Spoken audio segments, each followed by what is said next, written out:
Good morning. Okay, it gets louder after some time, I'm sure.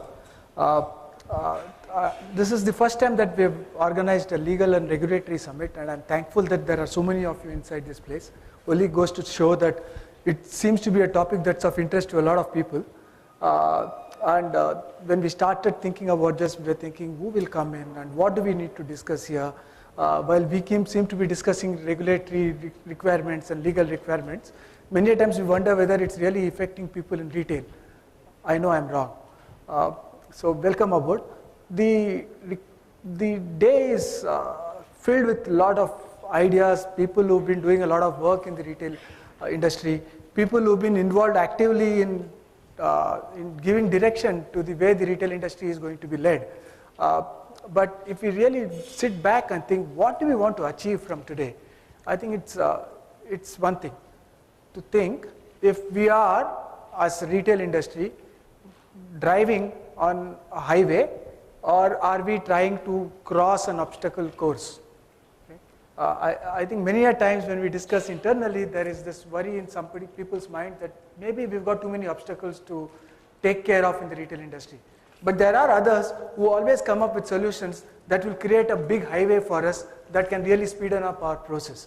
So I think that's one part that we may need to think about through the day, like the MC told us, that it's about looking at challenges, but more than that, it's about creating a direction that can take the whole industry forward. And along with us, each one of us can definitely make sure that we are co-travelers and enjoying the fun of traveling.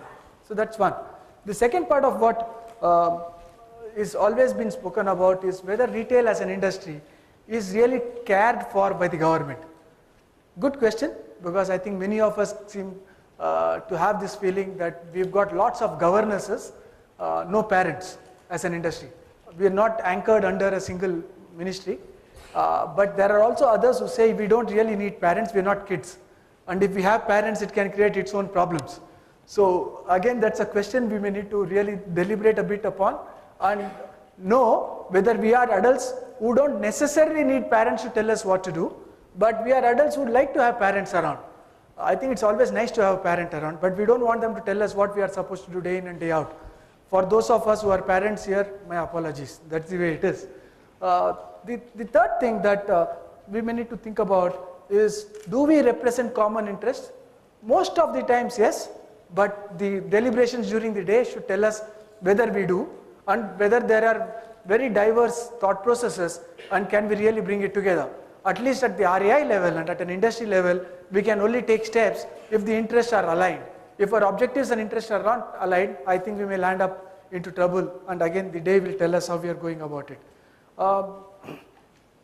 The fourth is, even if we are not being considered as an industry in some places, which is not really a fact now that we are seeing lots of traction from states, and yesterday I heard that the Labour Ministry, the center is wanting to do something at a consolidated level for the industry overall. I think it's a matter of saying, are we important enough? Yeah, we are. I mean, if we are able to contribute more than 10% of the GDP as an industry, and an industry is sized at about $600 billion, we know that it can go to about $1,000 billion by 2020. I think we are important. What can it become?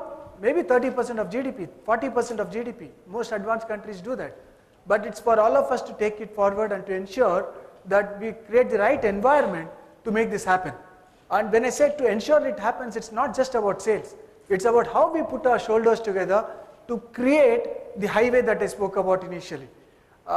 If we do not, for example, take care of our people in the industry, I don't think the highway is going to get created. If we do not create a culture within the industry, I don't think the highway gets created. So there are lots of things that we may need to do internally before we go and knock at the doors of the government and say, you need to give me this and that. Otherwise, we might have a very strict parent available with us.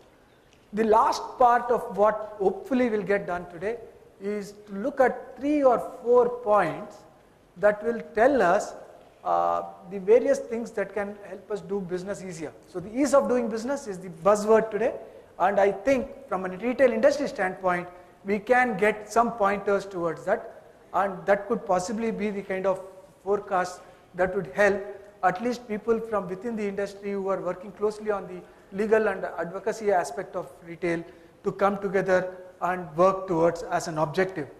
I would definitely like to thank the legal and advocacy committee of RAI. I think without them, this kind of a session would not happen. But more than that, I think this is one team that is extremely active, and they've really done a lot of stellar jobs in the last 3 years or so. I mean, they've been always working quite a bit, but some of the results are being seen in the last 3 years. And I'd like all of you to give a big round of applause to the team that is really making this happen. I'm sure you'll get introduced to all of them as the day progresses. And welcome again, and let's make it active. One more request, if some of you have got things that's happening back in your office, keep it aside for some time. Bring yourself to the present in this room today. Do make sure that people on the panel, people who are speaking are being challenged a bit, but more than that, they are clarifying some questions that you may have in your minds to ensure that by the time you go back, each of you have at least 2 or 3 things that you may want to do in your own businesses. Thank you so much.